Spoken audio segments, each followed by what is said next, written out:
ಕ್ರಿಮಿಗಳಿಗೆ ಕಾಲಭೈರವನಾದ ಮೋದಿಗೆ ಕೇಡಿಯ ಪಟ್ಟ ಕಟ್ತಾ ಇರೋದು ಸರಿನಾ? ಕಳ್ಳರ ಮೇಲೆ ಭೀಮಗದೆ ಬೀಸೋದೆ ಮಹಾಪರಾಧ ಅಂತಿದೆಯಲ್ಲ ಖದೀಮ ಕೂಟ. ದುರುಪಯೋಗ ಆಗ್ತಿದೆಯಾ ಮೋದಿಗೆ ಕೊಟ್ಟಂತಹ ಪರಮಾಧಿಕಾರದ ಪರ್ಮಿಟ್? ಐಟಿಯನ್ನ ಚೂಬಿಟ್ಟು ಮೋದಿ ಮಾಡ್ತಾ ಇದ್ದಾರಾ ಮೋದಿಗಳನ್ನ ಟಾರ್ಗೆಟ್? ಇದೇ ಹೊತ್ತಿನ ವಿಶೇಷ ಟಾರ್ಗೆಟ್.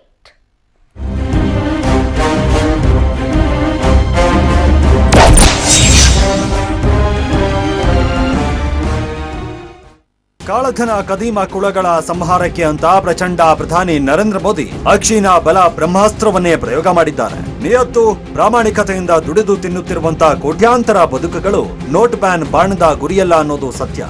ನಗದು ಅಭಾವದ ಸಮಸ್ಯೆಯಾದ್ರೂ ಮೋದಿಯ ಕ್ರಮಕ್ಕೆ ಜನಸಾಮಾನ್ಯರು ಬಹುಪರಾಕನ್ನ ಹೇಳ್ತಾ ಇದ್ದಾರೆ. ಆದ್ರೆ ಇದನ್ನ ಸಹಿಸದಂತ ಕೆಲವರು ಮೋದಿ ಹೆಸರಿಗೆ ಮಸಿ ಬಳಿಯುವಂತ ಕಾರ್ಯ ಮಾಡ್ತಾ ಇದ್ದಾರೆ. ನೋಟ್ ಬ್ಯಾನ್ ಯಾಗಕ್ಕೆ ನೀರೆರಚುವಂತ ಹುನ್ನಾರ ನಡೆಸ್ತಾ ಇದ್ದಾರೆ. ಕಾಳ ಕ್ರಿಮಿಗಳಿಗೆ ಕಾಲಭೈರವನಾದ ಮೋದಿಗೆ ಕಟ್ತಾ ಇರೋದು ಸರಿಯೇ ಕೇಡಿ ಪಟ್ಟ?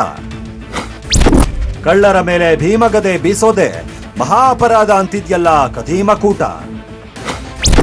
ದುರುಪಯೋಗ ಆಗ್ತಾ ಇದ್ಯಾ ಮೋದಿಗೆ ಕೊಟ್ಟ ಪರಮಾಧಿಕಾರದ ಪರ್ಮಿಟ್ಟು? ಐಟಿ ಚೂಬಿಟ್ಟು ಮೋದಿ ಮಾಡ್ತಾ ಇದ್ದಾರ ವೈರಿಗಳ ಟಾರ್ಗೆಟ್? ಕೇಸ್ ನಂಬರ್ 1, ಐಟಿ ಬೇಟೆಯಿಂದ ಅಕ್ರಮ ಸಂಪತ್ತು ಬಯಲಾದ ಬೆನ್ನಲ್ಲೇ ಆಸ್ಪತ್ರೆ ಸೇರಿದ್ದ ತಮಿಳುನಾಡಿನ ಮಾಜಿ ಮುಖ್ಯ ಕಾರ್ಯದರ್ಶಿ ಪಿ ರಾಮಮೋಹನ್ ರಾವ್ ಪರೋಕ್ಷವಾಗಿ ಮೋದಿ ವಿರುದ್ಧ ಹರಿಹಾಯ್ದಿದ್ದಾರೆ. ಸಿಆರ್ಪಿಎಫ್ ಪೊಲೀಸರು ಗನ್ ಪಾಯಿಂಟ್ ನಲ್ಲಿ ಬೆದರಿಸಿ ಗೃಹ ಬಂಧನದಲ್ಲಿ ಇಟ್ಟಿದ್ರು ಅಂತ ಆರೋಪ ಮಾಡಿದ್ದಾರೆ. ಇದೊಂದು ರಾಜಕೀಯ ಪ್ರೇರಿತ ಕಾರ್ಯಾಚರಣೆ ಅಂತ ಅವರು ದೂರಿದ್ದಾರೆ.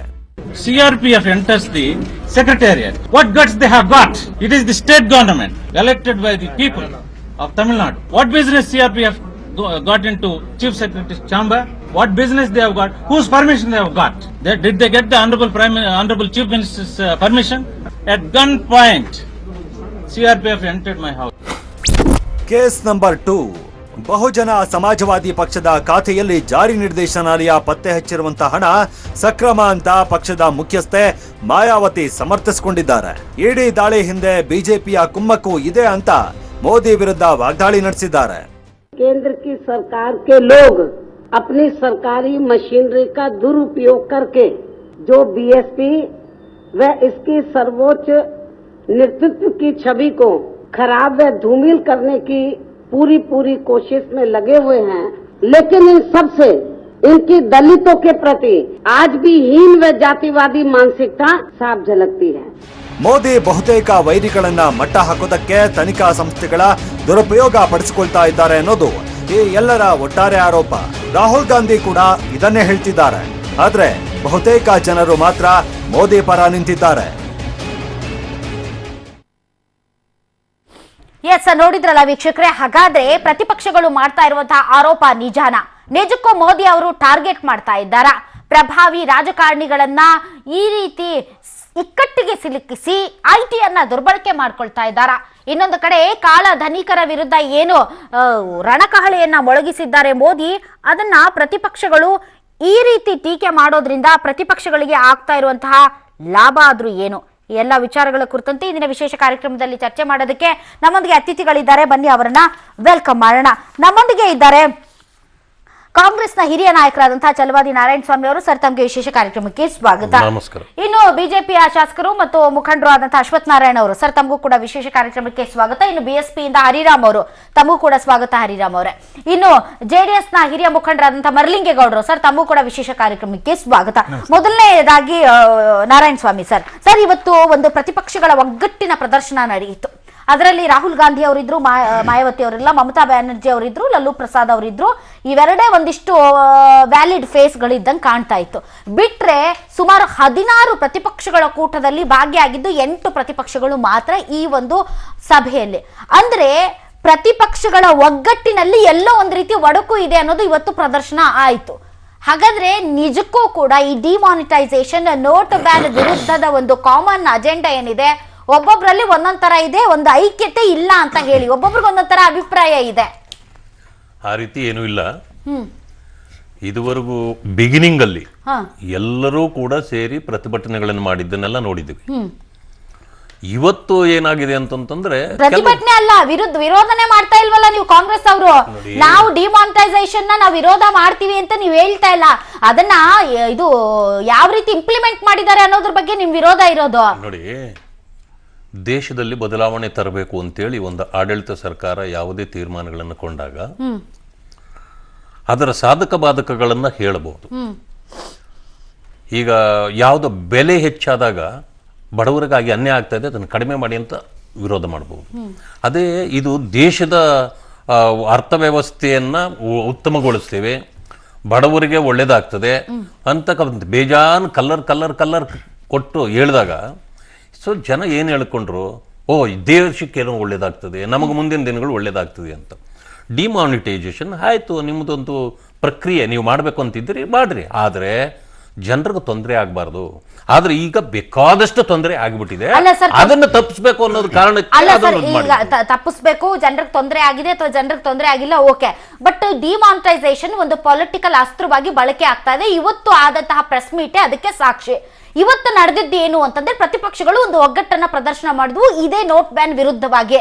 ಆದ್ರೆ ಪ್ರದರ್ಶನದ ವೇಳೆ ಇದ್ದದ್ದು 16 ಪಕ್ಷಗಳಲ್ಲಿ ಕೇವಲ 8 ಪಕ್ಷಗಳು ಮಾತ್ರ. ಅಂದ್ರೆ ನೀವೇನ್ ಹೇಳ್ತೀರಿ, ಇಡೀ ದೇಶದ ದನಿ, ಇಡೀ ದೇಶ ವಿರೋಧಿಸ್ತಾ ಇದೆ ಅಂತ ತಾವೇನ್ ಹೇಳ್ತಾ ಇದ್ದೀರಿ? ತಮ್ಮ ಒಗ್ಗಟ್ಟಿನಲ್ಲೇ ಕೊರತೆ ಇದೆ, ತಮ್ಮಲ್ಲೇ ಬಹಳ ಜನ ಇದನ್ನ ಅಪೋಸ್ ಮಾಡ್ತಾ ಇದ್ದಾರೆ. ಅದನ್ನ ನೀವು ಕೊರತೆ ಅಂತ ತಗೊಳಂಗಿಲ್ಲ. ಯಾಕಂತಂದ್ರೆ ಎಲ್ರು ಒಗ್ಗಟ್ಟಾಗಿದ್ದೀವಿ ಅಂತ ಹೇಳ್ಕೊಂಡ ಮೇಲೆ ಕೆಲವರು ಆ ಸಂದರ್ಭಕ್ಕೆ ಅಲ್ಲಿ ಇರಬಹುದು, ಇಲ್ಲದೆ ಇರಬಹುದು. ಆಮೇಲೆ ಸಣ್ಣ ಸಣ್ಣ ಸಣ್ಣ ಪಕ್ಷಗಳಿವೆ, ಮುಖಂಡರು ಇಂಪಾರ್ಟೆಂಟ್ ಇರೋರು ಇದ್ರೆ ಆಮೇಲೆ ಎಲ್ಲರೂ ವೇದಿಕೆಯಲ್ಲೇ ಇರಕ್ಕಾಗಲ್ಲ. ಪ್ರೆಸ್ ಕಾನ್ಫರೆನ್ಸ್ ಮಾಡುವಾಗ ನಿತೀಶ್ ಕುಮಾರ್ ಇರ್ಲಿಲ್ಲ, ಮುಲಾಯಂ ಸಿಂಗ್ ಯಾರು ಇರ್ಲಿಲ್ಲ, ಯೆಚೂರಿ ಅವ್ರು ಇರ್ಲಿಲ್ಲ, ಮಾಯಾವತಿ ಅವ್ರು ಮಿಸ್ಸಿಂಗ್ ಆಗಿದ್ರು. ಇನ್ಯಾರು ಇದ್ದದ್ದು 2 ಫೇಸು, 3 ಫೇಸು, ರಾಹುಲ್ ಗಾಂಧಿ, ಮಮತಾ ಬ್ಯಾನರ್ಜಿ ಮತ್ತೆ ಲಲ್ಲೂ ಪ್ರಸಾದ್ ಯಾದವ್ ಬಿಟ್ರೆ ಬೇರೆ ಯಾರು ಇಲ್ಲ. ಮಲ್ಲಿಕಾರ್ಜುನ್ ಖರ್ಗೆ ಅವರು. ಒಂದು ವಿಷಯ ಹೇಳ್ತೇನೆ ನಿಮ್ಗೆ, ವಿಲ್ ಕಮ್ ಬ್ಯಾಕ್. ಒಕ್ಕೂಟ ಅಂತಂದಾಗ ರೆಪ್ರೆಸೆಂಟೇಟಿವ್ಸ್ 4 ಜನ ಇದ್ರೆ ಮುಗ್ದೋಯ್ತು. ನೋ ರೆಪ್ರೆಸೆಂಟೇಟಿವ್ ಆಫ್ ಪಾರ್ಟೀಸ್ ನಾವು ಕೇಳ್ತಾ ಇರೋದು, ಸಿಂಗುಲರ್ ಪಾರ್ಟಿ ಕೇಳ್ತಾ ಇಲ್ಲ. Yes, will move on. Hariram ಅವರೇ, ತಾವು ಬಿಎಸ್ಪಿ ಪಕ್ಷದಿಂದ ಬಂದಿದ್ದೀರಾ ತಾನೆ? ನಾನು ಕನ್ಫರ್ಮ್ ಮಾಡ್ಕೊಳ್ತಾ ಇದ್ದೀನಿ. ನಾನು ಬಿವಿಎಸ್ ಅನ್ನ ಪ್ರತಿನಿಧಿಸ್ತಾ ಇದ್ದೀನಿ, ಬಹುಜನ ವಿದ್ಯಾರ್ಥಿ ಸಂಘವನ್ನು ಪ್ರತಿನಿಧಿಸ್ತಾ. ಸೊ ಅದು ಬಿಎಸ್ಪಿ ಯ ಪಾರ್ಟ್ ಅಂಡ್ ಪಾರ್ಷಿಯಲ್ ಆಫ್ ಇಲ್ಲ, ಅದಕ್ಕೂ ಇದಕ್ಕೂ ಸಂಬಂಧ ಇಲ್ಲ. All right, okay, yes. ಇವತ್ತೇನು ಡಿಮಾನಿಟೈಸೇಷನ್ ವಿರುದ್ಧ ಪ್ರತಿಪಕ್ಷಗಳು ಒಗ್ಗಟ್ಟನ್ನ ಪ್ರದರ್ಶಿಸೋದಕ್ಕೆ ವಿಫಲವಾದವು, ಆದ್ರೆ ಯಾವುದನ್ನ ವಿರೋಧಿಸ್ತಾ ಇದ್ದಾರೆ ಅದಕ್ಕೆ ತಮ್ಮ ಸಹಮತ ಇದೆಯಾ ಅಂತ? ಡೆಫಿನೆಟ್ಲಿ. ಒಂದು, ನೀವು ಹೇಳಿದ್ರಿ ಮೋದಿ ಅವ್ರನ್ನ ಕಾಳಭೈರವ ಅಂತ ರೆಫರೆನ್ಸ್ ಕೊಡ್ತಾ, ನನಗನ್ಸುತ್ತೆ ಕಾಳಭೈರವರಲ್ಲ, ಅವ್ರ ಪೇಪರ್ ಟೈಗರ್ ಅಂತ ನನಗನ್ಸುತ್ತೆ. ಯಾಕಂತ ಹೇಳಿದ್ರೆ ನೋಡಿ, ಬಹಳ ಮುಖ್ಯವಾಗಿ ಇವತ್ತು ಮಾಯಾವತಿ ಅವ್ರ ವಿಚಾರಕ್ಕೆ ಬಂದಾಗ ನನಗೆ ಅದು ಯಾಕೋ ಮೀಡಿಯಾಗಳು ಅವರು ಆ ಒಂದು ಬ್ಯಾಂಕಲ್ಲಿ ಅಕೌಂಟನ್ನು ಹಾಕಿದ್ದನ್ನ ಅದು ಯಾಕೆ ಬ್ಲ್ಯಾಕ್ ಮನಿ ಆಗ್ತದೆ ಮತ್ತೆ ಅದು ಅದರಲ್ಲಿ ಯಾವ ಅಕ್ರಮ ಇದೆ ಅಂತಕ್ಕಂಥದ್ದು. ಯಾಕಂತ ಹೇಳಿದ್ರೆ ನೀವು ಅವರು ಯಾವುದೇ ಎಸ್ ಈಗ ಅಕೌಂಟ್ಗೆ ಹಾಕ್ತಾ ಇರೋದು ಬ್ಲ್ಯಾಕ್ ಮನಿಯನ್ನ ಹಾಕ್ತಾರ, ವೈಟ್ ಮನಿಯನ್ನ ಹಾಕ್ತಾರ ಅಕೌಂಟ್ಗೆ. ಈಗ ಅಕೌಂಟ್ಗೆ ಹಾಕಿದಾಗ everything is accountable. So accountable ಆಗುವಂತ ಹಣವನ್ನ ನಾವು ಬ್ಲ್ಯಾಕ್ ಮನಿ ಅಂತ ಹೇಳ್ತೀವಿ ಅಂತ ಹೇಳಿದ್ರೆ ಇಲ್ಲೇ ಒಂದು ದೊಡ್ಡ ಹುನ್ನಾರ ಅಂತ ಷಡ್ಯಂತ್ರ ನಡೀತಾ ಇದೆ. ಅದು ಬ್ಲ್ಯಾಕ್ ಮನಿ ಪ್ರಶ್ನೆ ಅಲ್ವೇ ಅಲ್ಲ. ಅಲ್ಲಿಯವರೆಗೂ ಚೆಂದಾಗಿರ್ತಕ್ಕಂಥ ದುಡ್ಡನ್ನ ಮಾನ್ಯ ಪ್ರಧಾನಮಂತ್ರಿಗಳೇ ಹೇಳಿದ್ದಾರೆ, ಡಿಸೆಂಬರ್ 31ರೊಳಗೆ ಅದು ಅಕೌಂಟ್ಗಳೆಲ್ಲ ಹಾಕಿದ್ರೆ ಸರಿ, ಅದು ಇಲ್ಲ ಅಂದ್ರೆ ಆ ದುಡ್ಡು ಅಷ್ಟೇ ಅಂತ ಹೇಳಿ. ಹಾಗಾಗಿ ಇರುವಂತ ದುಡ್ಡನ್ನ ಚೆಂದಾಗಿರ್ತಕ್ಕಂಥ ದುಡ್ಡನ್ನ ಬ್ಯಾಂಕ್ ಅಕೌಂಟ್ ನಲ್ಲಿ ಹಾಕಿರೋದ್ರಲ್ಲಿ ನನಗೆ ಯಾವ ರೀತಿಯಾದಂತ ನೆಗೆಟಿವಿಟಿ ಇದೆ, ಯಾವ ಬ್ಲ್ಯಾಕ್ ಮನಿ ಇದೆ ಅನ್ನೋದು ನನಗಂತೂ ಅರ್ಥ ಆಗ್ತಲ್ಲ. ಒಂದು ಸರ್, ಇಲ್ಲಿ ಅಕೌಂಟ್ಗೆ ಬಂದ ತಕ್ಷಣ ಅದನ್ನ ಬ್ಲ್ಯಾಕ್ ಮನಿ ಅಂತ ನಾವು ಡಿಕ್ಲೇರ್ ಮಾಡಕ್ ಆಗೋದಿಲ್ಲ. ಯಾಕಂದ್ರೆ ಅದು ಬ್ಲ್ಯಾಕ್ ವೈಟ್ ಅನ್ನೋದನ್ನ ಆ ಒಂದು ಖಾತೆದಾರ ಅದನ್ನ ದೃಢೀಕರಿಸಬೇಕಾಗುತ್ತೆ ಮತ್ತು ಅದಕ್ಕೆ ಸಂಬಂಧಪಟ್ಟಂತೆ ಸಿಂಪಲ್ ಬೇಸಿಕ್. ಯಾವುದೊಬ್ಬ ಕಾಮನ್ ಸೆನ್ಸ್ ಇರುವಂತ ಮನುಷ್ಯ ಗನ್ನ ಜಂಪ್ ಮಾಡ್ಬಿಟ್ಟು ಇದು ಬ್ಲ್ಯಾಕ್ ಮನಿ ಅಂತ ಡಿಕ್ಲೇರ್ ಮಾಡೋದಕ್ಕೆ ಸಾಧ್ಯ ಇಲ್ಲ. ನಿಮ್ಮ ಅಕೌಂಟ್ಗೆ ನೀವು ಬ್ಲ್ಯಾಕ್ ಮನಿ ಹಾಕಕ್ಕೆ ಹೆಂಗ್ ಸಾಧ್ಯ ಇದೆ? ನಂಬರ್ 2, ಹೆಂಗ್ ಸಾಧ್ಯ ಇದೆ? ಪಾರ್ಟಿ ಅಕೌಂಟ್ ಅಲ್ಲಿ ಮತ್ತೆ ಬಹಳ ಮುಖ್ಯ ಎರಡನೇದು, ಇಡೀ ಡಿಮಾನಿಟೈಸೇಷನ್ ಪ್ರಕ್ರಿಯೆ ಇದೆಯಲ್ಲ, ಇದು ಒಂದು ರೀತಿ ಮಾನ್ಯ ಪ್ರಧಾನಮಂತ್ರಿಗಳು ಹೇಳಿದ್ರು, ನಾನು ಬಹಳ ಸೀಕ್ರೆಟ್ ಆಗಿ ಮಾಡಿದೀನಿ. ಅಲ್ಲ ಸರ್, ಅದಕ್ಕಿಂತ ಮುಂಚೆ ನಾನು ಅಕೌಂಟ್ ಪಕ್ಷಗಳ ಅಕೌಂಟ್ಗೆ ಸಂಬಂಧಪಟ್ಟಂತೆ ಈಗ ಬಿಎಸ್ಪಿಯ ಮಾಯಾವತಿ ಅವರ ಬ್ರದರ್ದು ಯಾರ್ದು ನನಗೆ ಗೊತ್ತಿಲ್ಲ, ಬಹಳಷ್ಟು ವಿಷಯಗಳು ಹೊರಗಡೆ ಬರ್ತಾ ಇದೆ. ಅದು ಪಾರ್ಟಿ ಅಕೌಂಟ್ ಅಂತ ಅವ್ರ ಬಾಯಿಂದ ಬಂದಿರೋದ್ರಿಂದ ನಾನು ಅದನ್ನ party account, it is individual account. ಅವರ ಅಕೌಂಟ್ಗೆ ಬಿಸಿನೆಸ್ ಡೀಲ್ಸ್ ಏನೋ ಹೋಗಿದೆ, ಅದು 104 ಕೋಟಿನ ಒಂದು ಅಂತದ್ದು 1.6 crore ಸಮಥಿಂಗ್. ಪಾರ್ಟಿಗೆ ಹೋಗಿರೋದು 100 ಚಿಲ್ಲರೆ ಕೋಟಿ. ಅದು ಬಂದು ಅದೇ ನಾನು ಹೇಳ್ತಾ ಇದ್ದೀನಿ. ಒಂದು ನಿಮಿಷ ಸರ್, ನಾನ್ ಕ್ಲಾರಿಟಿ ಇದೆ, ನಿಮ್ ಕ್ಲಾರಿಟಿ ಇಲ್ಲ. ಪಾರ್ಟಿ ಅಕೌಂಟ್ ಅಲ್ಲಿ 104 ಕೋಟಿ ರೂಪಾಯಿ ಈಗ ಜಮೆ ಆಗಿದೆ ಅನ್ನೋ ವಿಚಾರಕ್ಕೆ ಸಂಬಂಧಪಟ್ಟಂತೆ ಅದು ಬ್ಲ್ಯಾಕ್ ವೈಟ್ ಅನ್ನೋದನ್ನ ಖಾತೆ ಹೋಲ್ಡರ್ ಯಾರಿದ್ದಾರೆ ಅದು ಅವ್ರು ಪ್ರೂವ್ ಮಾಡ್ಬೇಕಾಗುತ್ತೆ. Let me complete. ಸೊ ಇದೇ ರೀತಿ BSP ನೀವು ಓಪನ್ ಮಾಡಿ ತೋರಿಸಿದಾಗೆ ಎಷ್ಟು ಪಕ್ಷಗಳಿದಾವೆ? ಬಿಜೆಪಿ ಇದೆ, ಕಾಂಗ್ರೆಸ್ ಇದೆ, JDS ಇದೆ, ಆಮ್ ಆದ್ಮಿ ಪಾರ್ಟಿ ಇದೆ. ಇರುವಂತ ಎಲ್ಲಾ ರಾಜಕೀಯ ಪಕ್ಷಗಳಲ್ಲಿ ಎಷ್ಟೆಷ್ಟು ಅಕೌಂಟ್ಗಳಿವೆ, ಪಕ್ಷಗಳದ್ದು ಎಷ್ಟೆಷ್ಟು ದುಡ್ಡಿದೆ ಅನ್ನೋದನ್ನ ನೀವು ಡಿಸ್ಕ್ಲೋಸ್ ಮಾಡಿ. ಅದು ಬಿಜೆಪಿ ಪಕ್ಷದಿಂದಲೇ ಶುರುವಾಗ್ಲಿ. ಅದನ್ನ ಅದೇ ಪಾಯಿಂಟ್ಗೆ ಬರ್ತಿದ್ದೆ ನಾನು. ಇವತ್ತು ಮಾಯಾವತರು ಓಪನ್ ಆಗಿ ಹೇಳಿದ್ದಾರೆ, ನಾನು ಒಂದೊಂದು ಪೈಸೆಗೂ ನಾನು ಲೆಕ್ಕವನ್ನ ಕೊಡ್ತೀನಿ, ಮಾನ್ಯ ಪ್ರಧಾನಮಂತ್ರಿಗಳು ಲೆಕ್ಕ ಕೊಡ್ಲಿ ಅಂತ ಅವ್ರ ಅಕೌಂಟ್ಗೆ ಕೊಡ್ಲಿ ಅಂತ ಹೇಳ್ತಾರೆ. ಒಂದು ಮತ್ತೆ ಎರಡನೇದು ಡಿಮಾನಿಟೈಸೇಷನ್ ವಿಚಾರಕ್ಕೆ ಬಂದಾಗ ಪ್ರಧಾನಮಂತ್ರಿ ಆದ್ರೂ ನಾನು ಬಹಳ ಸೀಕ್ರೆಟ್ ಆಗಿ ಮಾಡಿದ್ದೀನಿ ಅಂತ ಒಂದು ರೀತಿ ಹೇಳ್ಬೇಕಾದ್ರೆ ಇಲ್ಲಿ ಯಾವ ಒಂದು ಚೂರು 1% ಸೀಕ್ರೆಸಿ ನಡೆದಿಲ್ಲ. ಯಾಕಂತ ಹೇಳಿದ್ರೆ ನಮ್ಮ ರಿಸರ್ವ್ ಬ್ಯಾಂಕ್ ನ ಆಕ್ಟ್ 1935 ಆಕ್ಟ್ ಏನಿದೆ ಸೆಕ್ಷನ್ 26 ಪ್ರಕಾರ ಹೇಳ್ತದೆ, ನೀವು ಯಾವುದೇ ತೀರ್ಮಾನ ಅದರಲ್ಲೂ ಕೂಡ ಇಂಥ ಡಿಮಾಂಡ್ ದೊಡ್ಡ ದೊಡ್ಡ ಪ್ರಕ್ರಿಯೆ ತಗೋಬೇಕಾದ್ರೆ ನೀವು ಅಲ್ಲಿರ್ತಕ್ಕಂಥ ಗವರ್ನರ್ ಬೋರ್ಡ್ಸ್ ಇರ್ತದಲ್ಲ, ಆ ಗವರ್ನಿಂಗ್ ಬೋರ್ಡ್ ಅನ್ನ ಕರೆದು ನೀವು ಒಂದು ತಿಂಗಳು ಮೊದಲೇ ಕರೆದು ಚರ್ಚೆ ಮಾಡಿ. ಹೌದು, RBI ಕಾನ್ಸ್ಟಿಟ್ಯೂಷನಲ್ ಬಾಡಿ. ಯಾರಿದ್ದಾರೆ ನೋಡಿ, ಅಲ್ಲ ಆ ಬೋರ್ಡ್ ಅಲ್ಲಿ ಯಾರಿದ್ದಾರೆ ನೋಡಿ, ಆ ಬೋರ್ಡ್ ಅಲ್ಲಿ ಇರ್ತಕ್ಕಂಥ who are these members? There all big corporate ಅಂತದಲ್ಲಿರ್ತಕ್ಕಂಥ ಸಿಇಒಗಳು, MDಗಳು. ಇವರು ಉದಾಹರಣೆಗೆ ಹೇಳ್ತೀನಿ ನೋಡಿ ಹೆಸರುಗಳು. ಅದರಲ್ಲಿ ಒಬ್ರು ಬರ್ತಾರೆ, ನಚಿಕೇತನ್ ಮೋರ್ ಅಂತೇಳಿ, is director of Melinda and Bill Gates ಇದು ಅಂತದ್ದು NGO ಇದೆಯಲ್ಲ, ಅದರ ಈಸ್ MD. ಹಾಗೆ ಸರಿ, ವಾಟ್ ನಷ್ಟ ಇವಾಗ ಕಾರ್ಪೊರೇಟ್ ಕಂಪನಿ ಅಂದ್ರೆ ಇವರ ನರೇಂದ್ರ ಮೋದಿ ಮತ್ತು ಬಿಜೆಪಿಯ ಕೊಲೀಗ್ಸ್ ಮತ್ತೆ ಅವ್ರ ಫ್ರೆಂಡ್ಸ್ ಇದಾರಲ್ಲ ದೊಡ್ಡ ದೊಡ್ಡ ಕಾರ್ಪೊರೇಟ್ಸ್ ಗಳು, ಅವರಿಗೆ ಏನೆಲ್ಲ ಬೇಕೋ ಎಲ್ಲವನ್ನ ಸರಿ ಮಾಡಿ, ಮತ್ತೆ ಇವ್ರ ಪಕ್ಷದಲ್ಲಿ ಎಲ್ಲರಿಗೂ ಸರಿ ಮಾಡಿ. ಹೆಂಗೆ ಹೇಳ್ತೀರಾ? ಅವ್ರ ಪಕ್ಷದಲ್ಲಿ ಇರೋರು ಬಹಳಷ್ಟು ಜನ ಬಿಜೆಪಿ ಪಕ್ಷದಲ್ಲಿ ಇರೋರು ಕೂಡ ಬ್ಲಾಕ್ ಅಂಡ್ ವೈಟ್ ದಂಧೆಯಲ್ಲಿ ಸಿಗಾಕೊಂಡಿದ್ದಾರೆ. ಸಾಮಾನ್ಯ ಕಾರ್ಯಕರ್ತರು ಲೋವರ್ ಲೆವೆಲ್ ಅವರು ಸಿಕ್ಕಿದ್ದಾರೆ. ಇನ್ನೊಂದು ಡಿಮಾನಿಟೈಸೇಷನ್ ಬ್ಲಾಕ್ ಮನಿ ನಾಶ ಮಾಡ್ತೀನಿ ಅಂತ ಹೇಳಿದ್ರಲ್ಲ, ಇವರೇ ಹೇಳೋ ಹಾಗೆ 500 ಮತ್ತು 1000 ರೂಪಾಯಿ ಕರೆನ್ಸಿಗಳು ಭಾರತ ದೇಶದಲ್ಲಿ 14.5 ಲಕ್ಷ ಕೋಟಿ ಇದೆ. ಇಲ್ಲಿವರೆಗೂ 14 ಲಕ್ಷ ಕೋಟಿ ರೂಪಾಯಿಗಳು ಬ್ಯಾಂಕ್ ಗಳಿಗೆ ಬಂದು ಬಿದ್ದಿದೆ. ಎಲ್ಲೋಯ್ತು ಬ್ಲಾಕ್ ಮನಿ?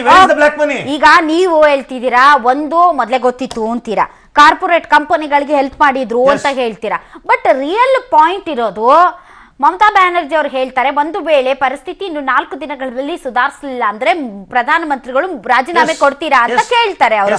ಮತ್ತೊಂದು ಕಡೆ ರಾಹುಲ್ ಗಾಂಧಿ ಅವರು ಹೇಳ್ತಾರೆ, ಎಸ್ ಈ ಡೈರಿಗಳಿಗೆ ಸಂಬಂಧಪಟ್ಟಂತೆ ಶೀಲಾ ದೀಕ್ಷಿತ್ ತನಿಖೆಗೆ ರೆಡಿ ಇದ್ದಾರೆ, ನೀವು ರೆಡಿ ಇದ್ದೀರಾ ಮೋದಿ ಅವರೇ ಅಂತ. ಅದಕ್ಕೆ ಸಂಬಂಧಪಟ್ಟಂತೆ ಏನು ಉತ್ತರ ಬರುತ್ತೆ ಅನ್ನೋ ಕಾತರ ಕುತೂಹಲ ಇದೆ. ಇಲ್ಲಿಯವರೆಗೆ ಮೋದಿ ಅವರು ಕೂಡ ತುಟಿ ಪಿಟ್ಟು. ಆದರೆ ಇವತ್ತಿನ ಸಭೆಯಲ್ಲಿ, ಇವತ್ತು ಒಗ್ಗಟ್ಟಿನ ಪ್ರದರ್ಶನದಲ್ಲಿ JDS ಕೂಡ ಇತ್ತು. JDS ಕೂಡ ಆ ಒಗ್ಗಟ್ಟಿನ ಭಾಗವಾಗಿ ಕೂತಿತ್ತು ಅಲ್ಲಿ. ಹಾಗಾಗಿ JDS ನ ವಾದ ಏನು? JDS ನ ವಾದ ಅಲ್ಲಿ ಡೆಲ್ಲಿಯಲ್ಲಿ ಒಂಥರ, ಕರ್ನಾಟಕದಲ್ಲಿ ಇನ್ನೊಂಥರ ಇರೋದಕ್ಕೆ ಸಾಧ್ಯನೇ ಇಲ್ಲ. If you are against demonetisation, ಕರ್ನಾಟಕದಲ್ಲೂ ನೀವು ಇರಲೇಬೇಕಾಗುತ್ತೆ. ಸೊ ನಾನು ಅದೇ ಪ್ರಶ್ನೆನ ಮರಲಿಂಗೇಗೌಡರಿಗೆ ಪಾಸ್ ಮಾಡ್ತೀನಿ. ಮರಲಿಂಗೇಗೌಡ್ರೆ, JDS ಕೂಡ ಇವತ್ತಿನ ಸಭೆಯ ಪಾರ್ಟ್ ಆಗಿತ್ತು ಮತ್ತು ಅಲ್ಲಿ ಇವರು ಯಾರು ಮಮತಾ ಬ್ಯಾನರ್ಜಿ ಅವರಿದ್ರು, ಅವರು ರೀಕಾಲೇ ಮಾಡಬೇಕು ಇದನ್ನ ಡಿಮಾನಿಟೈಸೇಷನ್ ಅಂತ ಅವ್ರ ವಾದ ಆಗಿತ್ತು, ಅದು ಅವರ ಅಜೆಂಡಾ ಆಗಿತ್ತು. ನಿಮ್ಮ ಅಜೆಂಡಾ ಏನು ಅನ್ನೋದಕ್ಕೆ ಕ್ಲಾರಿಟಿ ಇಲ್ಲ. ಈಗ ನೀವು ಕ್ಲಾರಿಟಿ ಕೊಟ್ಬಿಡಿ. ನಾವು ಈ ವರ್ಷದ ಮೇ 11ನೇ ತಾರೀಕು ನಮ್ಮ ರಾಷ್ಟ್ರೀಯ ಅಧ್ಯಕ್ಷರಾಗಿರ್ತಕ್ಕಂಥ HD ದೇವೇಗೌಡರು ಕಾಳಧನದ ಬಗ್ಗೆ ಒಂದು ಸರಿಸೂಕ್ತವಾಗಿರ್ತಕ್ಕಂಥ ದೃಢವಾಗಿರ್ತಕ್ಕಂಥ ಆಕ್ಷನ್, ಅಂದರೆ ಇದು ಆಕ್ಷನ್ ತಗೋಬೇಕು ಅಂತ ಹೇಳಿ, ತೀರ್ಮಾನವನ್ನು ತಗೋಬೇಕು ಅಂತ ಹೇಳಿ ಮಂಗಳೂರಿನಲ್ಲಿ ದೇವೇಗೌಡರು ಹೇಳಿದರು ಕಾಳಧನದ ಬಗ್ಗೆ. ನಂಬರ್ 1. ನಂಬರ್ 2, ಡಿಮಾನಿಟೈಸೇಷನ್ ಆದ ತಕ್ಷಣವೇ ರಾಷ್ಟ್ರೀಯ ಅಧ್ಯಕ್ಷರು ಮತ್ತು ರಾಜ್ಯದ ಅಧ್ಯಕ್ಷರು ಅದನ್ನು ನಾವು ವೆಲ್ಕಮ್ ಮಾಡಿದ್ದೀವಿ, ಸ್ವಾಗತ ಮಾಡಿದ್ದೀವಿ. ಡಿಮಾನಿಟೈಸೇಷನ್ ಬೇಡ ಅಂತ ನಾವು ಹೇಳೋದಿಲ್ಲ, ಡಿಮಾನಿಟೈಸೇಷನ್ ಆಗಲೇಬೇಕು. 1% of the people who are having 60% of the resources of this country. 125 ಕೋಟಿಗೆ 1.25 ಲಕ್ಷ ಜನ ಇಷ್ಟು ಸಂಪತ್ತನ್ನು ಇಟ್ಕೊಂಡ್ಬಿಟ್ರೆ ಅದು ಸರಿಯಾಗಿರ್ತಕ್ಕಂಥ ಸರಿಸೂಕ್ತವಾಗಿರ್ತಕ್ಕಂಥದ್ದು ಅಲ್ಲ. ಸರ್ವರಿಗೂ ಡೆಮಾಕ್ರಸಿನಲ್ಲಿ ಇವತ್ತಿನ ಸಭೆಯಲ್ಲಿ ವೇದಿಕೆ ಶೇರ್ ಸರ್ವರಿಗೂ ಸಮಪಾಲು, ಸರ್ವರಿಗೂ ಸಮಬಾಳು ಅಂತಕ್ಕಂಥದ್ರಲ್ಲಿ ನಮ್ಮ ಪಕ್ಷ ಒಂದು ಇದು ನಂಬಿಕೆನೇ ಇಟ್ಟಿರ್ತಕ್ಕಂಥದ್ದು. ಡಿಮಾನಿಟೈಸೇಷನ್ನ ನಾವು ವೆಲ್ಕಮ್ ಮಾಡಿದ್ದೀವಿ. ಏನಾಗಿದೆ, ಡಿಮಾನಿಟೈಸೇಷನ್ ಆದಮೇಲೆ ಅದರ ಭದ್ರತೆಯ ಬಗ್ಗೆ ಡಿಮಾನಿಟೈಸೇಷನ್ ಮಾಡ್ತಾ ಇದ್ದೀವಿ. ಜನಗಳ ಒಂದು ಭದ್ರತೆ, ಅವರ ಒಂದು ದೈನಂದಿನ ಬದುಕನ್ನು ಅದು ಸ್ಟಾಪ್ ಮಾಡಬಾರ್ದು, ಅದು ಅದೇ ಥರ ರೆಗ್ಯುಲರ್ ನಡ್ಕೊಂಡು ಹೋಗಬೇಕು ಅಂತಕ್ಕಂಥದ್ರ ಬಗ್ಗೆ ಬಹುಶಃ ಎಲ್ಲೋ ಒಂದು ಕಡೆ ಸೆಂಟ್ರಲ್ ಗೌರ್ಮೆಂಟ್ ಎಡವಿದೆ ಅಂತ ನಮ್ಗೆ ಅನಿಸುತ್ತೆ. ಡಿಮಾನಿಟೈಸೇಷನ್ದ 4 ಅದು ಕಾಳದ ಸಂತೆಕೋರರಿರ್ಬೋದು, ಕಾಳಧನ ಇಟ್ಟಿರ್ಬೋದು, ಭಯೋತ್ಪಾದಕರಿರ್ಬೋದು, ಫೇಕ್ ಕರೆನ್ಸಿ ಇರ್ಬೋದು, ಅದನ್ನೆಲ್ಲ ತಡೆ ಹಿಡಿಬೇಕಾದ್ದು ದೇಶದ ಕರ್ತವ್ಯ, ಸೆಂಟ್ರಲ್ ಗೌರ್ಮೆಂಟಿನ ಕರ್ತವ್ಯ. ಅವ್ರು ಮಾಡಿದ್ದಾರೆ. ಆದರೆ ಮುಂದಕ್ಕೆ ಬಂದಾಗ ಏನಾಗಿದೆ ಅಂತ ಹೇಳಿದ್ರೆ, ಮುಂದೆ ಬಂದಾಗ ಇವತ್ತು ಇದು ಅದನ್ನು ಫಲಿತಾಂಶಗಳ ಈಗ ಬಗ್ಗೆ ಅಲ್ಲಿ ಮಮತಾ ಬ್ಯಾನರ್ಜಿ ಅವರು ಏನಂದ್ರು, ಪರಿಸ್ಥಿತಿ ಸರಿ ಹೋಗ್ಲಿಲ್ಲ ಅಂದ್ರೆ ನಾವಲ್ಲಿ ಪ್ರಧಾನಮಂತ್ರಿಗಳು ರಾಜೀನಾಮೆ ಕೊಡ್ಬೇಕು ಅಂತ. ಹಾಗಾದ್ರೆ ಅದು ಆ ಹೇಳಿಕೆಗೂ ತಾವು ಬಾಧ್ಯಸ್ಥರಾಗ್ತೀರಾ? ಯಾಕಂದ್ರೆ ನೀವು ವೇದಿಕೆ ಹಂಚ್ಕೊಂಡಿದ್ರಿಂದ, ಇವನ್ ರಾಹುಲ್ ಗಾಂಧಿ ಅವರು ಸೇರಿದಂತೆ ಪಾರ್ಲಿಮೆಂಟ್ ನಲ್ಲಿ 16 ಪಕ್ಷಗಳು ಸೇರಿ ಒಗ್ಗಟ್ಟಾಗಿ ಫೈಟ್ ಮಾಡ್ದವು. ಇವತ್ತಿನ ಇದರಲ್ಲಿ ಏನಾಗಿದೆ ಅಂದ್ರೆ 8 ಪಕ್ಷಗಳು ಹೋಗವೆ. ನಮ್ಮ ಇವ್ರು ಹೇಳ್ತಾರೆ ನಾರಾಯಣ ಸ್ವಾಮಿ ಅವರು, ಇಲ್ಲ ಎಲ್ಲ ಸೇರಿ ಇಲ್ಲ 8 ಪಕ್ಷಗಳು ನಮ್ದು ಇತ್ತು. ನಾವ್ ಹೇಳ್ತಕ್ಕಂಥದ್ದು ಅದು ಅವರ ಐಡಿಯಾ, ಮಾಯಾವತಿ ಅವರ ಐಡಿಯಾ. ನೀವು ರಾಜೀನಾಮೆ ಹಾಗಾದ್ರೆ ನಿಮ್ಮಲ್ಲಿ ಯುನಿಟಿ ಇಲ್ಲ, ಅಭಿಪ್ರಾಯ ಭೇದಗಳ ಮಧ್ಯೆ. ಹಾಗಾದ್ರೆ ನಿಮ್ದು ಕಾಮನ್ ಅಜೆಂಡಾ ಏನು ಅಂತ? ಏನಂದ್ರೆ ಈಗ ಅಲ್ಲಿ ಸೇರಿರ್ತಕ್ಕಂಥ ಮೋದಿ ಅವ್ರನ್ನ ವಿರೋಧಿಸೋದಾ, ಡಿಮಾನಿಟೈಸೇಷನ್ ನ ವಿರೋಧಿಸೋದಾ, ಅದು ಏನು? ವಿರೋಧಿಸೋದು ಅಂತ ಹೇಳೋದಾದ್ರೂ ಮೊದಲಿಂದಾನೇ ವಿರೋಧಿಸಬೇಕಾಗಿತ್ತಲ್ಲ ನಾವು. ಮತ್ತೆ ಏನ್ ಹಾಗಾದ್ರೆ ನೀವು ಒಂದೇ ವೇದಿಕೆಯಲ್ಲಿ ಡಿಮಾನಿಟೈಸೇಷನ್ ಆದ್ಮೇಲೆ ಸರಿಯಾದಂತ ಒಂದು ಮಿನಿಮಮ್ ಪ್ರಿಪರೇಷನ್ ಇಲ್ಲ, ಕಾಮನ್ ಗ್ರೌಂಡ್ ಬೇಕಲ್ಲ ಸರ್, ಏನೋ ಒಂದು ಇರ್ಬೇಕಲ್ಲ, ಏನದು? ಡಿಮಾನಿಟೈಸೇಷನ್ ಮಾಡಿದ ಮೇಲೆ ಸರಿಯಾದ ಒಂದು ಪ್ರಿಪರೇಷನ್ ಇಲ್ಲ. ಜನಸಾಮಾನ್ಯರು ಕಷ್ಟಕೋಟಗಳಿಗೆ ತಗಲಾಕೊಂಡಿದ್ದಾರೆ. ಅದರಲ್ಲೂ ಮುಖ್ಯವಾಗಿ ನಿಮ್ಗೆ ಹೇಳ್ತೀನಿ, ರೂರಲ್ ಏರಿಯಾದಲ್ಲಿ ಇರ್ತಕ್ಕಂಥವರು ಅನ್ಸ್ಕಿಲ್ಡು ಮತ್ತೆ ನಿಮಗೆ ಕುಶಲಕರ್ಮಿಗಳು ನಾವೇನು ಹೇಳ್ತೀವಿ ಇವತ್ತು ಬಂದಿರತಕ್ಕಂಥ ಇವರು ಇದರಲ್ಲಿ ಅನ್ಆರ್ಗನೈಸ್ಡ್ ಸೆಕ್ಟರ್ ಏನಿದೆ ಅವ್ರಿಗೆ ತುಂಬಾ ತೊಂದರೆ ಆಗ್ತಿದೆ ಅನ್ನೋದ್ರ ಬಗ್ಗೆ ನಾವು ಸರ್ಕಾರದ ವಿರುದ್ಧ ಈಗ ಹೇಳ್ತಿದ್ದೀವಿ ನಾವು. ಬಟ್ ಡಿಮಾನಿಟೈಸೇಷನ್ ನಾವು ಇವತ್ತು ಹಾಗಾದ್ರೆ ಅಲ್ಲಿ ಯಾವ್ದು ಆ ತೊಂದರೆ ಬಗ್ಗೆ ನಾವು ಅಜೆಂಡಾ ಇಲ್ಲ, ಸುಮ್ನೆ ಕೂತಿದ್ರೆ ಅಷ್ಟೇ ನಿಮ್ಮ ವೈಯಕ್ತಿಕ ಅಭಿಪ್ರಾಯಗಳನ್ನ ಇಟ್ಕೊಂಡು. ವೈಯಕ್ತಿಕ ಅಭಿಪ್ರಾಯಗಳೇನಿಲ್ಲ ಇವತ್ತು ಈಗ ನೀವ್ ಹೇಳಿದ್ರಲ್ಲ, ಈಗ ಮಾಯಾವತಿ ಅವರು ವಾಪಸ್ ತಗೋಬೇಕು. ಯಾವ ತರ ತಗೋತೀರಿ? ಮಮತಾ ಬ್ಯಾನರ್ಜಿ ಅವರು ಯಾವ ತರ ತಗೋತೀರಿ ನೀವು? ಅವರು ಅದೇ ಮೀಟಿಂಗ್ ಅಲ್ಲಿ ಅದೇ ವೇದಿಕೆಯಲ್ಲಿ ಇದ್ರು. ನಿಮ್ಗೆಲ್ಲ ಕೊಟ್ಟಾಗ ಹೋಗಿದೆ. ನೀವು ಇದಕ್ಕೆ ಹಾಕಿದ್ರೆ ಡಿಮಾನಿಟೈಸೇಷನ್ ಅದು ಹೊಸ ನೋಡ್ಕೊಂಡು ಬಿಟ್ಬಿಟ್ಟಿದ್ದೀರಿ. ನೀವು ಹೊಸ ನೋಡ್ಕೊಂಡು ಬಿಟ್ಬಿಟ್ಟಿದ್ದೀರಿ. ನಾವೆಲ್ಲ ಯೂನಿಟಿ, ಪ್ರತಿಪಕ್ಷಗಳೆಲ್ಲ ಒಗ್ಗಟ್ಟಿದೀವಿ ಡಿಮಾನಿಟೈಸೇಷನ್ ವಿಚಾರದಲ್ಲಿ ಅಂತ ನೀವು ಸಾಲಕ್ಕೆ ಕುತ್ಕೊಂಡು ಅಲ್ಲಿ ನೀವು ಹೇಳಿಕೆಗಳನ್ನ ಕೊಡುವಂತ ಸಂದರ್ಭದಲ್ಲಿ ನಾವು ಒಗ್ಗಟ್ಟಲ್ಲಿ ಇದೀವಂತ ಒಬ್ರು ಏತಿ ಅಂದ್ರೆ ಒಬ್ರು ಪ್ರೇತಿ ಅನ್ನೋದು. ಸರ್ಕಾರದ ವಿರುದ್ಧ ಡಿಮಾನಿಟೈಸೇಷನ್ ಬಗ್ಗೆ ಎಲ್ಲರೂ ಸೇರಿಲ್ಲ. ರಾಹುಲ್ ಗಾಂಧಿ ಅವರನ್ನ ವೆಲ್ಕಮ್ ಮಾಡಿದ್ರು. ಡಿಮಾನಿಟೈಸೇಷನ್ ಅಲ್ಲಿ ಸೇರೋರು ಯಾರು ವಿರೋಧ ಮಾಡಿಲ್ಲ. ಅದಾದ್ಮೇಲೆ ಆಗಿರ್ತಕ್ಕಂಥ ಪರಿಣಾಮಗಳ ಬಗ್ಗೆ ಅಲ್ಲಿ ಸೇರಿದ್ದು. ಒಗ್ಗಟ್ಟಾಗಿದ್ದೀರಾ? ಅವ್ರು ಹೇಳ್ತಾರೆ, ನಮ್ಮ ಪಾರ್ಟಿ ನಾವು ಹೇಳ್ತೀವಿ. ತೊಂದರೆ ಬಗ್ಗೆ ತೊಂದರೆ ಬಗ್ಗೆ ಮಾತಾಡ್ತೀವಿ. ಅಶ್ವಥ್ ನಾರಾಯಣ್ ಅವರು ಈಗ ಬಹಳ ಕೆಲವೊಂದು ವ್ಯಾಲಿಡ್ ಪಾಯಿಂಟ್ ಗಳಿವೆ. ಒಂದು, ಡಿಮಾನಿಟೈಸೇಷನ್ ಸರಿ ಹೋಗ್ಲಿಲ್ಲ ಅಂದ್ರೆ ತಾವು ರಾಜೀನಾಮೆ ಕೊಡ್ತೀರಾ ಅಂತ ಮಮತಾ ಬ್ಯಾನರ್ಜಿ ಅವರು ಕೇಳ್ತಾ ಇರೋದು. ನಂಬರ್ 2, ನಿಜಕ್ಕೂ ಕೂಡ ವ್ಯವಸ್ಥೆ ಯಾವಾಗ ಸರಿ ಹೋಗುತ್ತೆ ಅನ್ನೋದು. ನಂಬರ್ 3, ಡೈರಿಯಲ್ಲಿ ಹೆಸರಿರುವಂತ ಶೀಲಾ ದೀಕ್ಷಿತ್ ಅವರು ರೆಡಿ ಇದ್ದಾರೆ ತನಿಖೆಗೆ, ಮೋದಿ ಅವರು ರೆಡಿ ಇದ್ದಾರಾ ಅನ್ನುವಂಥದ್ದು.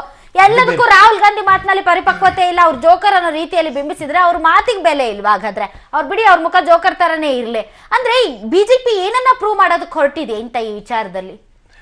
ಮುಖ್ಯವಾಗಿ ನೋಡಿ, ಈ ಡಿಮಾನಿಟೈಸೇಷನ್ ಅನ್ನೋಂಥದ್ದು ಅವಶ್ಯಕತೆ ಇದ್ದಿದ್ದಂಥ ಒಂದು ಅಸ್ತ್ರ ಇತ್ತು. ಅದು ಬೇಕೇ ಇತ್ತು ಸಮಾಜಕ್ಕೆ. ಈ ಕರೆಕ್ಷನ್ನು ಏನೊಂದು ಸರ್ಕ್ಯುಲೇಷನ್ ಆಫ್ ಮನಿನಲ್ಲಿ ಸಾಕಷ್ಟು ಸಮಸ್ಯೆಗಳನ್ನ ಅನುಭವಿಸ್ತಿರೋದಂಥ ಕಾರಣದಲ್ಲಿ ನಮ್ಮ ಪ್ರಸ್ತುತವಾಗಿ ಎಲ್ಲರಿಗೂ ಬ್ಲ್ಯಾಕ್ ಮನಿ ಬಗ್ಗೆ ಭಾಳಷ್ಟು ಏನು ಬ್ಲ್ಯಾಕ್ ಮನಿ ದೇಶದಲ್ಲಿ ಸಾಕಷ್ಟು ಬ್ಲ್ಯಾಕ್ ಮನಿ ಇದೆ.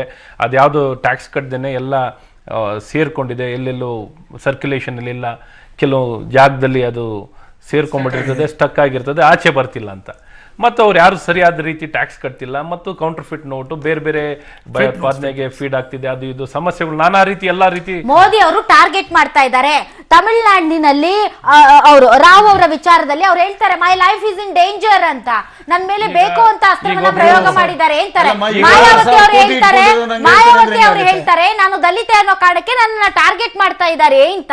ಇನ್ನೊಂದು ಕಡೆ ವೆಸ್ಟ್ ಬೆಂಗಾಲ್ ಅವರು ಹೇಳ್ತಾರೆ, ನಾವು ನಾನ್ ಬಿಜೆಪಿ ಗವರ್ನಮೆಂಟ್, ಹಾಗಾಗಿ ನಮ್ಮನ್ನ ಭ್ರಷ್ಟರು ಅಂತ ಬಿಂಬಿಸೋದಕ್ಕೆ ಐಟಿ ದಾಳಿಗಳು ಮಾಡ್ತಾರೆ ಅಂತ. ಕರ್ನಾಟಕದವ್ರು ಹೇಳ್ತಾರೆ ವೈ ಓನ್ಲಿ ಕರ್ನಾಟಕ ಅಂತ. ಸೊ ಇಂಥದ್ದೆಲ್ಲ ನೋಡಿದ್ರೆ ಟಾರ್ಗೆಟ್ ಮಾಡ್ತಾ ಇದ್ದಾರಾ ಇದನ್ನ ಇಟ್ಕೊಂಡು? ಖಂಡಿತ ಇಲ್ಲ, ಟಾರ್ಗೆಟ್ ಇಲ್ಲ. ಇವತ್ತು ಜನ ಬಯಸ್ತಿರೋದೇನು, ಅವರು ಎಲ್ಲಾ ಪಕ್ಷಗಳು ಏನಂತಿರು ಕಪ್ಪಣ್ಣನ ತರಬೇಕು, ಸರಿಪಡಿಸ್ಬೇಕು ಅನ್ನೋಂಥದ್ದು ಎಲ್ಲ ಪಕ್ಷದ ಹೇಳಿಕೆ ಆಗಿತ್ತು. ಇವತ್ತು ವ್ಯಕ್ತಿ ಆಧಾರಿತವಾಗಲ್ಲ, ಇದೆಲ್ಲೋ ಒಂದ್ ಕಡೆ ವ್ಯವಸ್ಥೆ ಸರಿಪಡಿಸುವಂತ ಪ್ರಯತ್ನದಲ್ಲಿ ನನ್ನ ಮನೆಗೆ ಆದಾಗ ಮಾತ್ರ ನಾನು ಪ್ರಶ್ನೆ ಮಾಡೋದು, ನನ್ನ ಟಾರ್ಗೆಟ್ ಮಾಡಿದ್ದೀರಾ ಅಂತ ಹೇಳುವಂಥದ್ದು. ಒಟ್ಟಾರೆ ವ್ಯವಸ್ಥೆನಲ್ಲಿ ಎಲ್ಲರಿಗೂ, ಇದು ಕೇವಲ ಕೆಲವು ವ್ಯಕ್ತಿಗಳೇ ಅಂತ ಅಲ್ಲ, ಇಡೀ ವ್ಯವಸ್ಥೆನಲ್ಲಿ ಇದು ಸರಿಪಡಿಸ್ಬೇಕು ಅಂತ ಪ್ರಯತ್ನ ಮಾಡ್ತಿರುವಂಥದ್ದು. ಇವತ್ತು ಟೆಕ್ನಾಲಜಿ ಹೇಗಿದೆ ಅಂದ್ರೆ, ಟ್ರ್ಯಾಕಿಂಗ್, ಮನಿ ಟ್ರ್ಯಾಕಿಂಗು, ಅಕೌಂಟು ಮತ್ತು ಟ್ರ್ಯಾಕಿಂಗ್ನಲ್ಲಿ ಇವತ್ತು ತಂತ್ರಜ್ಞಾನದಲ್ಲಿ ಬಹಳ ಸುಲಭವಾಗಿ ಈ ಎಲ್ಲವನ್ನೂ ಮಾಹಿತಿಗಳನ್ನ ಮತ್ತು ಮಾನಿಟರ್ ಮಾಡಲಿಕ್ಕೆ ಸುಲಭವಾಗಿದೆ. ಮೊದಲಾದ್ರೆ ಬಹಳ ಕಷ್ಟ ಆಗಿರೋದು, ಮ್ಯಾನ್ಯುವಲ್ ರೆಕಾರ್ಡ್ಸ್ನಲ್ಲಿ ಇರೋದು, ಎಲ್ಲೂ ಟ್ರ್ಯಾಕಿಂಗ್ ಸಿಸ್ಟಮ್ನಲ್ಲಿ ಸಿಗ್ತಿರ್ಲಿಲ್ಲ. ಆದರೆ ಇವತ್ತು ಏನೇ ಒಂದು ಟ್ರಾನ್ಸಾಕ್ಷನ್ ಎಲ್ಲಿ ಹೆಚ್ಚು ಕಡಿಮೆ ಆದ್ರೂ ಇವತ್ತು ಪ್ರಶ್ನೆ ಕೇಳೋದಕ್ಕೆ ಸುಲಭವಾಗಿದೆ. ಹಾಗಾಗಿ ಆಟೋಮೆಟಿಕ್ ಆಗಿ ಈ ಸ್ಕ್ರೀನಿಂಗ್ ಸಿಸ್ಟಮ್ನಲ್ಲಿ ಮಾಡ್ಲಿಕ್ಕೆ ಸಾಧ್ಯವಾಗಿದೆ. ಹಾಗಾಗಿ ಇವತ್ತು ಯಾವುದು ಜಾತಿಯಾರಿ ನೋಡಿ ಅಲ್ಲ, ಬೇರೆ ಪಕ್ಷದವ್ರು ಮಾತ್ರ ಸಿಕ್ಕಾಕತ್ತಿದ್ದಾರೆ ಪಾಪ, ಬಿಜೆಪಿ ಒಬ್ರು ಸಿಕ್ಕಾಕ ಬಿಜೆಪಿ 500 ಕೋಟಿ ಖರ್ಚು ಮಾಡಿ ಪಾಪ 2,000 ರೂಪಾಯಿ ನೋಡಿದ್ರೆ ಇನ್ನ 2 ದಿನ 3 ದಿನ ಆಯ್ತು ಮಾರ್ಕೆಟ್ ಬಂದು 500 ಕೋಟಿ ಖರ್ಚು ಮಾಡ್ತಾರೆ ಜನಾರ್ದನ್ ರೆಡ್ಡಿ ಅವರು. ಅಲ್ಲಿ ಗಡ್ಕರಿ ಅವರು ಮದುವೆ ಮಾಡ್ತಾರೆ, ಅರುಣ್ ಜೇಟ್ಲಿ ಅವರು ಮದುವೆ ಮಾಡ್ತಾರೆ ಮಕ್ಕಳಿಗೆ ಕೋಟ್ಯಾಂತರ ರೂಪಾಯಿ ಖರ್ಚು 106 ಕೋಟಿ ಖರ್ಚು ಮಾಡಿ. ಇದು ಯಾವುದು ಟ್ರ್ಯಾಕ್ ಆಗಲ್ಲ ಟೆಕ್ನಾಲಜಿಗೆ.